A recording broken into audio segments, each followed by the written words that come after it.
कहाँ तो तय था चरागा हर एक घर के लिए, कहाँ चराग मयसर नहीं शहर के लिए। कहाँ तो तय था चरागा हर एक घर के लिए, कहाँ चराग मयसर नहीं शहर के लिए। कहाँ तो तय था चरागा हर एक घर के लिए, कहाँ चराग मयसर नहीं शहर के लिए।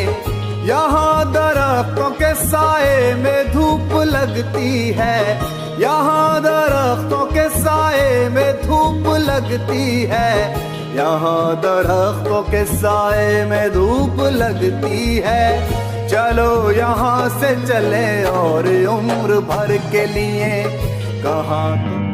अस्सलाम वालेकुम नाज़रीन, अभी आपने एक शेर सुना जिसे जामिया मिलिया इस्लामिया के बाहर कुछ लोग गुनगुना रहे हैं, गा रहे हैं और अपनी बात कहने की कोशिश करते हैं।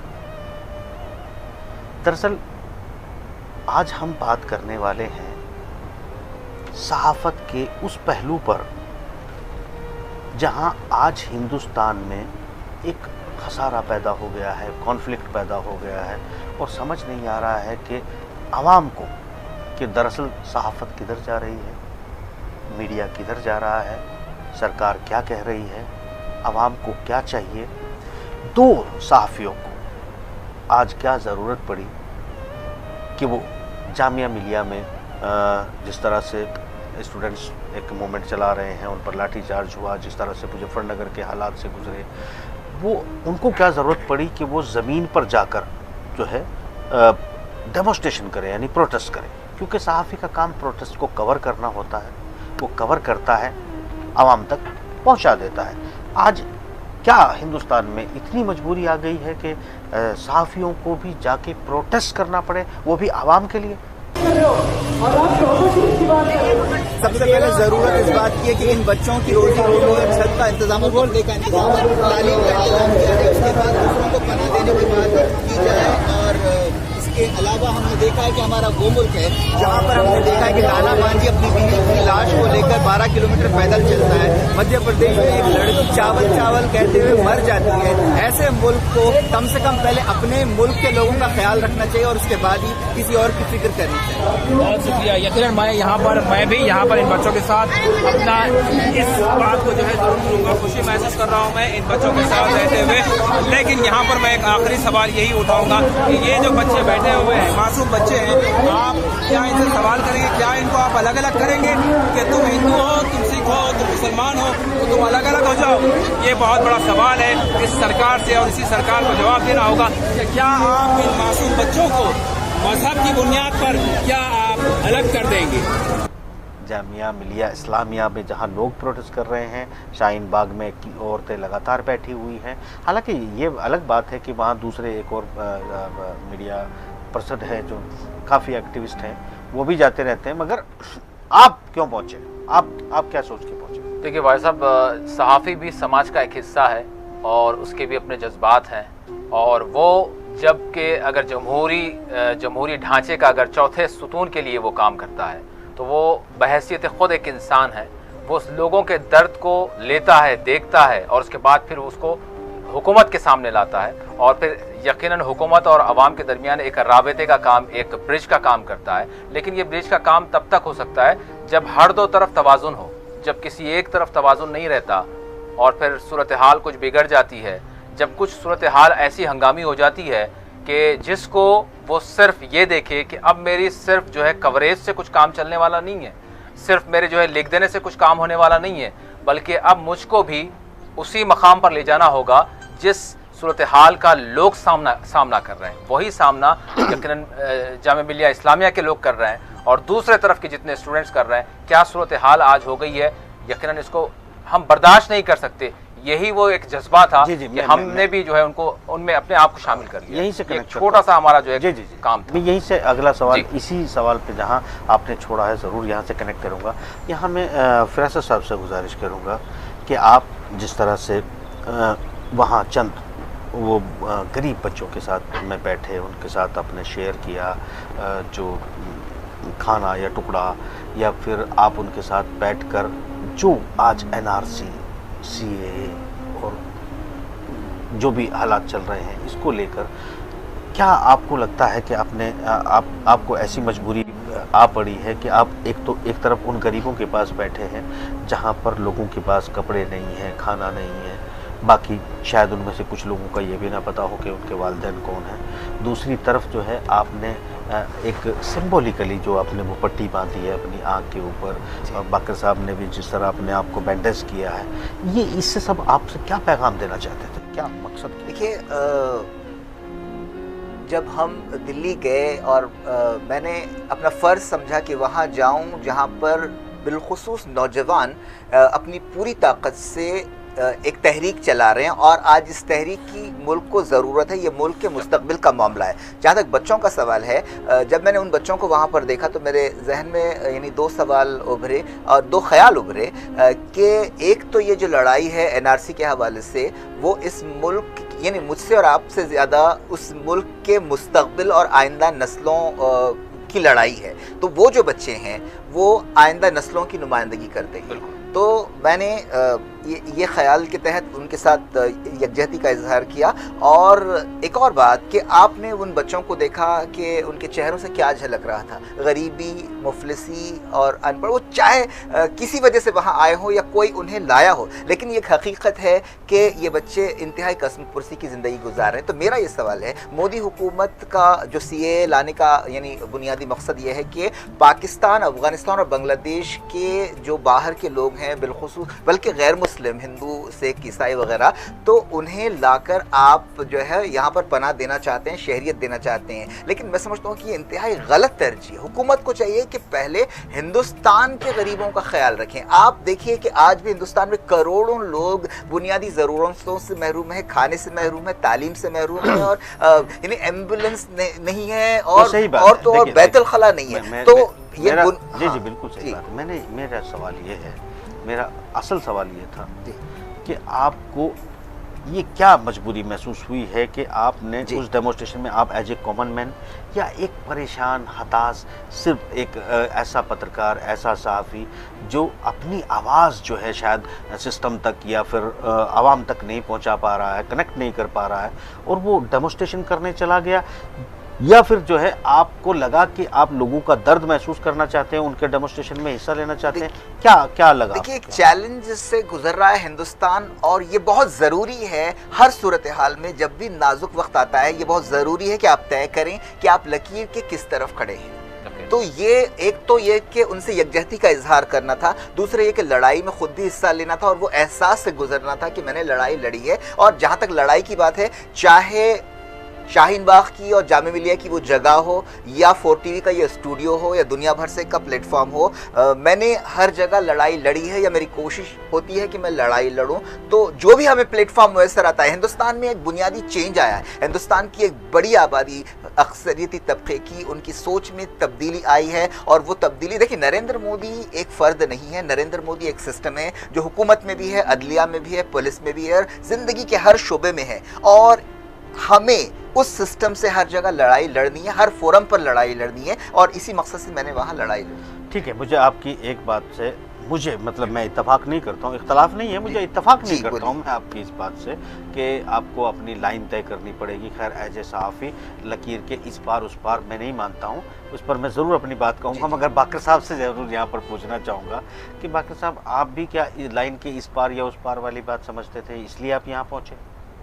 देखिए, मैं यकीनन एक बात इस पस मंज़र में फ़िरासत साहब तशरीह उसकी क्या कॉन्टेक्स्ट है वो ज़रूर इस हवाले से बात करेंगे। लेकिन मैंने जो समझा आपकी बात से कि लकीर के इस पार या उस पार, तो सही या गलत हो सकता है। बिल्कुल, गालिबन सही या गलत, या तो आप सही के साथ होंगे या तो फिर आप गलत के साथ होंगे। मतलब ये जो दरमियाना जो दोगलापन होता है वो दुरुस्त नहीं होता, और सहाफ़ी को भी यही चाहिए कि वो ये देखे कि सही क्या है और गलत क्या है। जालिम और मज़लूम में फ़र्क करना पड़ेगा, और आपको जो है या तो आप जालिम के साथ होगे या तो फिर आप मजलूम के साथ होंगे। तो उसी एतबार से जब आप ये देखते हैं आज जो हमारे पास सूरत हाल हो गई है CAA के हवाले से, NRC के हवाले से, या फिर कैप से जो आगाज़ हुआ था, या फिर आसाम में जो कुछ सूरत हाल बनी हुई है, मतलब ये क्या मैसेज जा रहा है हमारा एक दुनिया की एक हम यहाँ बड़ी मेरा जमहूरियत है। मेरा सवाल तो अभी भी क्या हम दिल नहीं रखते? क्या हम नहीं देख रहे हैं कि इंसाफ से महरूम किया जा रहा है लोगों को? तो हम जहां तक हमारा जो फरीजा है वो तो अंजाम दे रहे हैं, लेकिन बहैसियत शहरी, बहैसियत सहाफ़ी हमारा भी ये फर्ज बनता है कि हम मजलूमों के साथ जाएं। देखिए, वही हमारा मकसद है। ठीक है, मैंने आपका मतलब है कि मजलूमों के साथ जाएं जी, ये आपका मकसद था, इसलिए आप इस डेमोन्स्ट्रेशन में आए जी, और आपने इसमें बाकायदा हिस्सा लिया जी। यहाँ मैं ज़रूर अपनी एक बात नाजरीन में आपके लिए कहना चाहूँगा। तमाम नाजरीन को ये बात समझनी चाहिए कि आप लोगों की साइकोलॉजी में एक गड़बड़ हो गई है, उसे रीड करिए।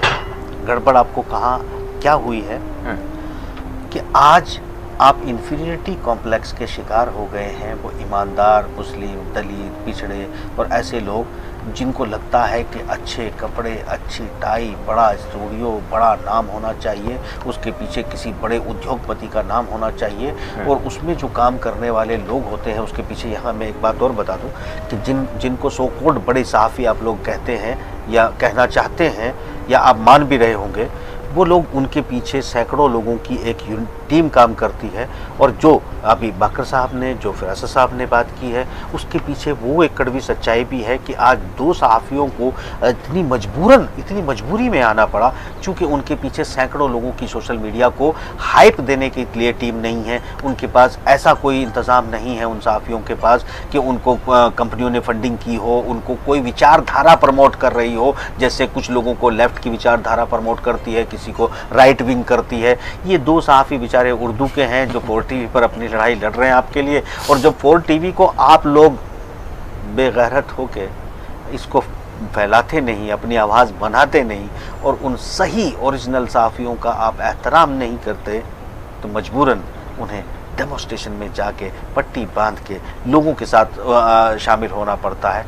ये बात उनके जज्बात के कदर की तो है, आपके लिए शर्म की भी है, ये भी याद रखिएगा। आप देखिए मेरी बात, देखिए आपका बयानिया थोड़ा दुरुस्त होना चाहिए, और मैं एतराफ़ करूंगा कि मुझे नाजरीन से बहुत मोहब्बत मिली है, मिलती रहती है। चलिए वो आप समझिएगा, मैं आप भी करिएगा, मगर मुझे जो शिकवा है नाज़रीन, आपका मेरा झगड़ा चलता रहेगा, माफ़ करिएगा। देखिए फिराज़त साहब, अब मैं यहाँ एक बात आपको बताता हूँ, बाकर साहब, और आपकी जो मैं समझा हूँ चीज़ों को, वो क्या है। नाज़रीन आप भी समझ लीजिएगा कि ये लड़ाई, ये बात तब की है जब एक पत्रकार हुआ करते थे जिनका नाम सरदार भगत सिंह था। सरदार भगत सिंह से पहले, यानी असेंबली के बम फोड़ने से पहले, वो एक सहाफ़ी थे। उन्होंने प्रेस, प्रताप प्रेस, जिसका हमने कई बार जिक्र भी किया, गणेश शंकर विद्यार्थी भी एक पत्रकार हुआ करते थे जो प्रताप अखबार उर्दू में निकला करता था, और वो काफ़ी बड़ा था। गांधी जी को भी प्रमोट करने का काम जो है उन्होंने किया था। हर तीसरे महीने अंग्रेज़ हुकूमत उनके प्रेस को उखाड़ लेती थी, अपने कैद कर लेती थी, वो बेचारे जेल चले जाते थे, फिर छुड़ा के आते थे, फिर आज़ादी की लड़ाई में लग जाते थे।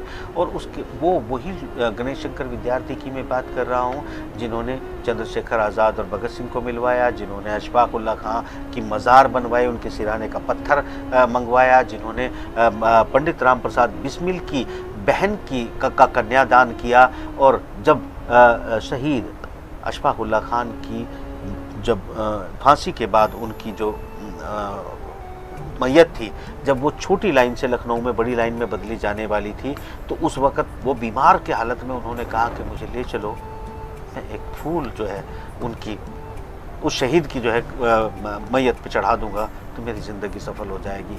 ये जज्बात भी सहाफ़ी के थे, जिसके नाम से हिंदुस्तान में आज हम सहाफ़त का दिन मनाते हैं।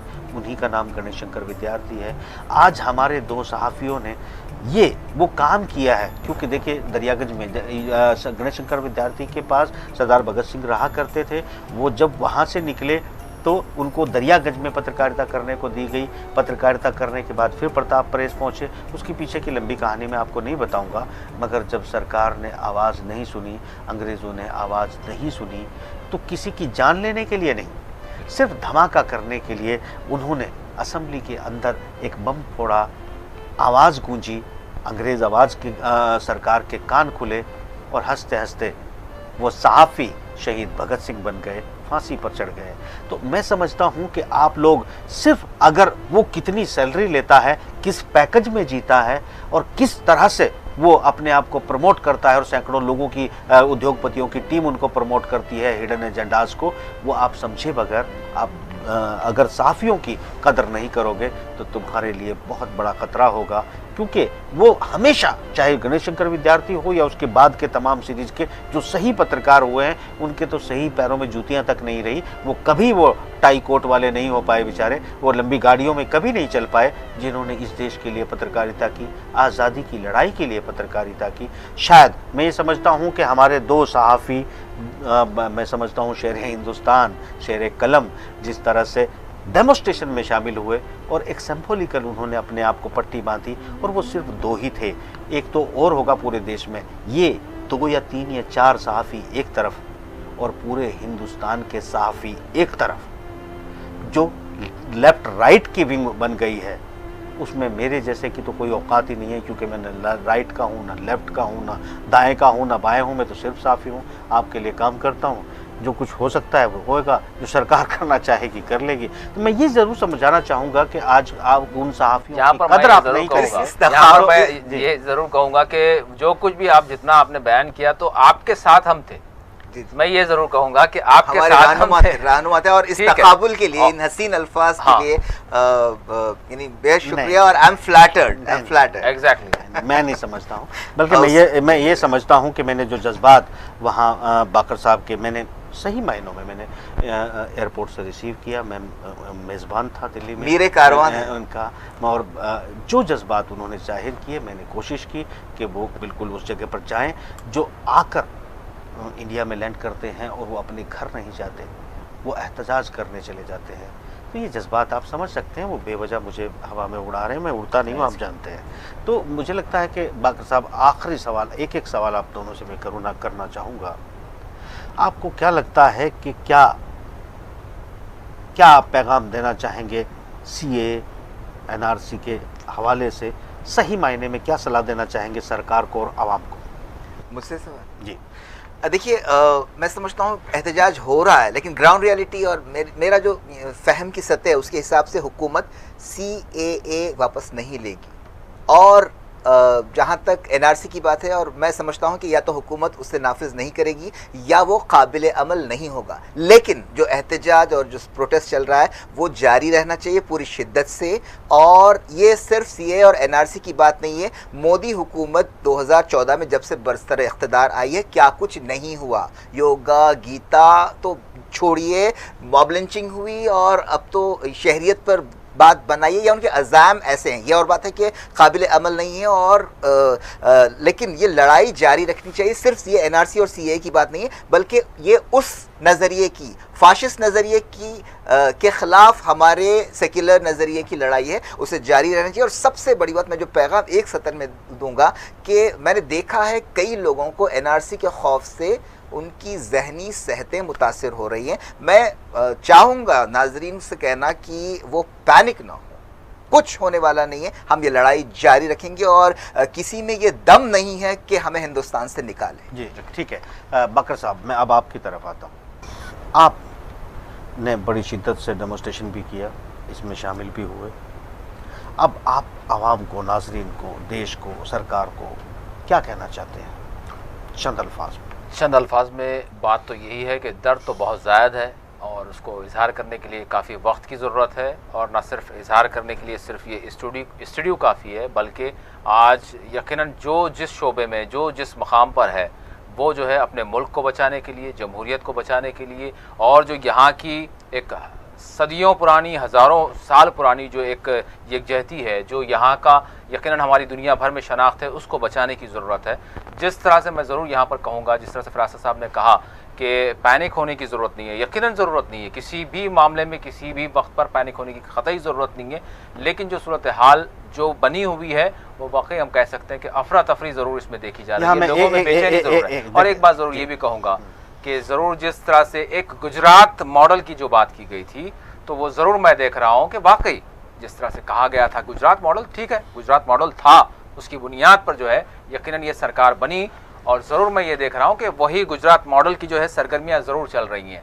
नहीं, तो इसमें गुजरात के साथ आसाम भी शायद शामिल हो गया। यकीनन अब जो है अब क्या किया जाए, अब इसके लिए ज़रूर जो बाशऊर शहरी हैं उनको आगे आना होगा और इस तरह की सरगर्मियां जो हमारे मुल्क की यकजहती के लिए, जो हमारे मुल्क के आइन और दस्तूर के खिलाफ है जो हो रहा है, उसको रोकने के लिए जब तक वो हर तरह से आगे नहीं बढ़ेंगे और एक साथ होकर आगे नहीं बढ़ेंगे, इसमें कोई मजहब या जात पात की बात नहीं है, तभी जो है हम अपने मुल्क को बचा पाएंगे, हमारे मुल्क की यकजहती को बचा पाएंगे। और जो आज जो चंद चीज़ें हम देख रहे हैं, एनआरसी या सीए, यहीं तक होने वाली बात नहीं है, बल्कि ये बहुत कुछ आगे जा सकते हैं। देखिए ठीक है, आपके डाउट हैं कि बहुत कुछ आगे जा सकते हैं, मगर एक बात आप बताइए, 1952 के बाद इस देश में बर्थ सर्टिफिकेट का चलन शुरू हुआ। मेरे वालिद की क्या वो जो 1945 या 1930 या 1932 में पैदा हुए हैं, उनकी बर्थ सर्टिफिकेट मैं कहाँ से लेके आऊँगा? उनको कैसे पता बिना कि उनकी डेट ऑफ बर्थ क्या थी? अगर मैं बता भी दूं कि इनकी डेट ऑफ बर्थ क्या थी तो वो कैसे प्रूव करूंगा कि इनकी डेट ऑफ बर्थ ये थी? तो ये जो बिल्कुल, ये तो मुझे लगता है कि ऑलमोस्ट आधी आबादी जो है इस देश की, आधी नहीं 10% भी इस तरह के आदाद-ओ-शुमार फराहम नहीं कर सकते, असनादात फराहम नहीं कर सकते। तो ये तो जो कुछ मुतालबा कर रहे हैं उनकी जो है पार्टी से कई सारे निकल जाएंगे इस तरह से। नहीं वो ठीक है, उनको तो सीएए के मामले में जो है उनको रख लिया जाएगा ना। लेकिन जब रजिस्टर बनेगा उसमें नाम तो उनका आना चाहिए ना। जब आप दस्तावेजात नहीं देंगे तो उनका नाम किस तरह आएगा रजिस्टर में या एनपीआर?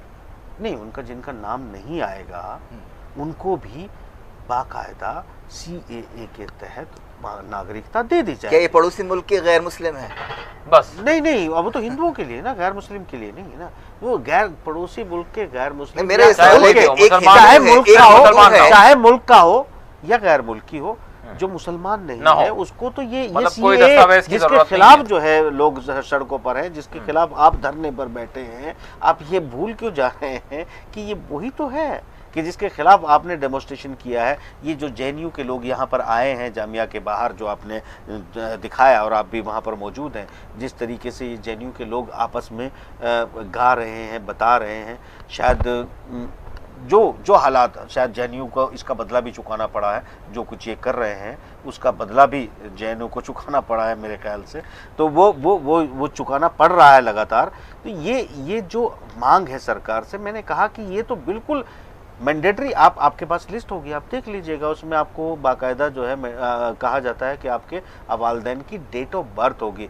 डेट ऑफ बर्थ अगर इतना लिख दिया तो कॉन्फ्लिक्ट क्या है? आपने डेट ऑफ बर्थ अगर फॉल्स लिख भी दिया, कैसे साबित करोगे आप? देखिए, मैंने वजारत दाखिला का एक ओहदेदार का बयान देखा था, मैं आपको दिखा सकता हूँ वो। उसमें उन्होंने कहा था कि वो जो डेट थी 1971 की, वो आसाम के लिए थी। अब हिंदुस्तान में अगर लागू होगा, जो मेरे ख्याल से काबिल अमल नहीं है, तो उसमें 1987 की बात कही गई थी कि 1987 से आप या आपके वालिदैन यहाँ रहते हैं, उसका आप सबूत फराहम कर दें। अभी तो ये बात कुछ लोग यही भारतीय जनता पार्टी की तरफ से लीडर कह रहे हैं कि 1952 से नहीं। मैं आपको वजारत डॉक्यूमेंट जारी नहीं किया गया, इस पर कोई फैसला नहीं हुआ। और एक और बयान मैंने अमित शाह का देखा है, उसमें उसने कहा कि CAA is going to stay but NRC will see later. तो वो बैक डाउन हो रहे हैं एनआरसी के बारे में। देखिए, मैं ये आप और एनआरसी के बारे में बैक डाउन हो रहे हैं, ये ठीक है। आप जैसे सहाफ़ी अगर सड़कों पे उतर जाएंगे और आप भी पट्टी बांध कर बैठेंगे और लोगों के ये बातें जो हमने दिखाने की कोशिश की है,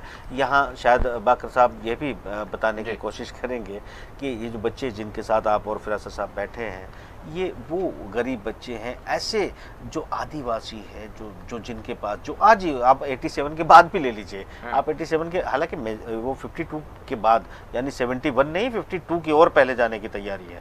यहाँ ये बात आप समझिए कि अगर ये 12 से 14 करोड़ लोग बिल्कुल ऐसे हैं जिनके पास कोई सबूत ही नहीं है, इसमें से मुस्लिम ट्राइब्स भी हैं और कुछ नेचर के पुजारी ट्राइब्स है जो ना हिंदू माइथोलॉजी को मानते हैं ना दूसरी पद्धति को मानते हैं। तो कई तरह के मज़ाहिब के लोग हैं, बिना मज़ाहिब वाले लोग भी इसमें शामिल हैं ट्राइब्स में।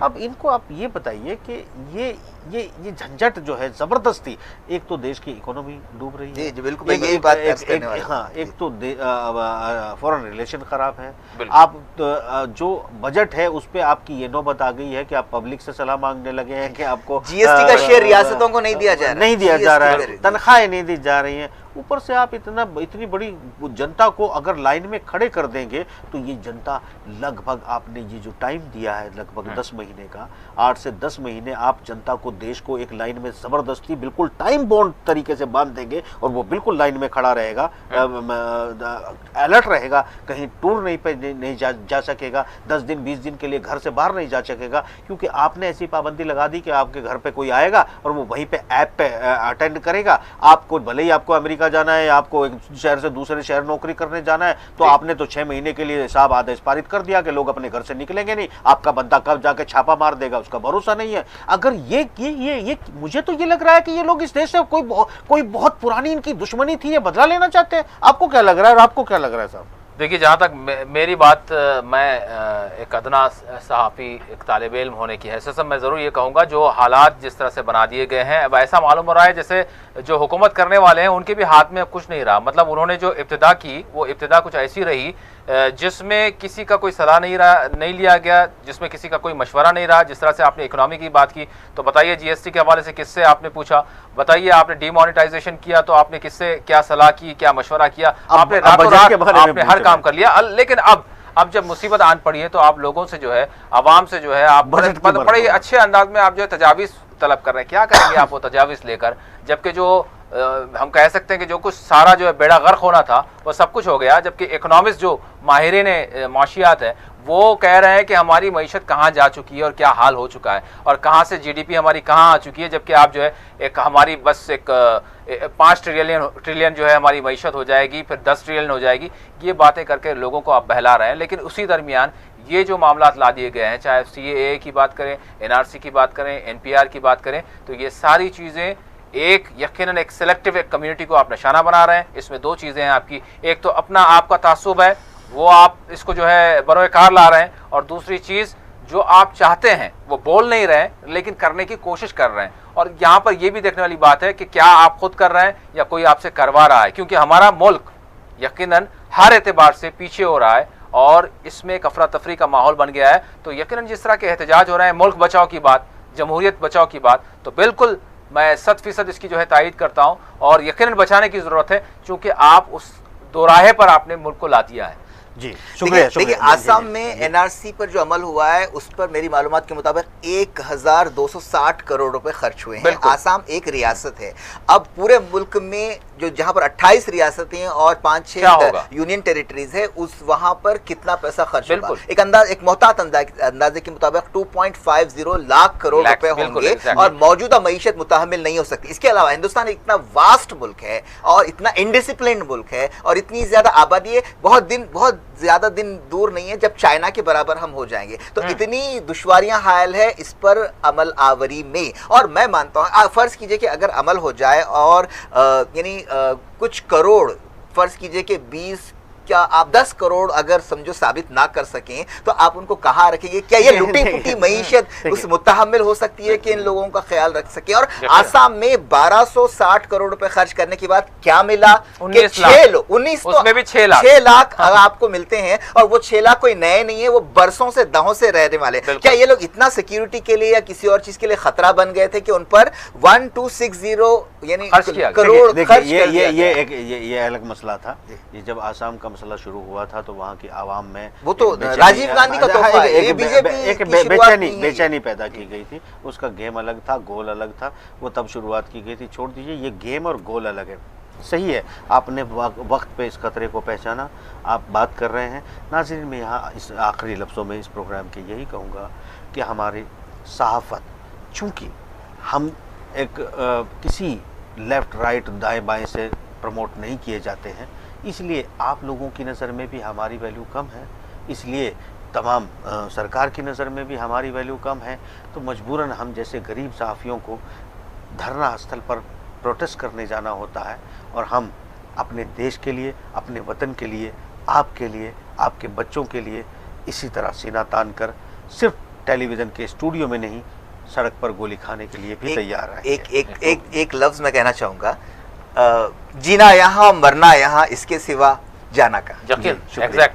हाँ, तो ये प्रोग्राम आज यहीं तक। तो इंशाल्लाह फिर बाकर साहब के साथ मुबाहिसा में आपसे मुलाकात होगी। तो और एक बार आप मुबाहिसे में बहुत जारहाना नजर आते हैं, आज बहुत पुरसुकून काम कंपोज नजर आते हैं। शुक्रिया शुक्रिया, बहुत शुक्रिया। अल्लाह हाफ़िज़, अल्लाह हाफ़िज़।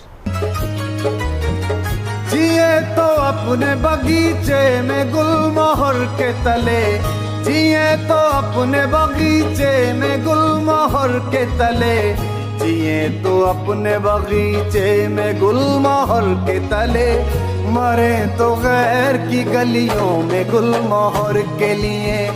कहाँ तो तय था चरागा हर एक घर के लिए, कहाँ चराग मयसर नहीं शहर के लिए।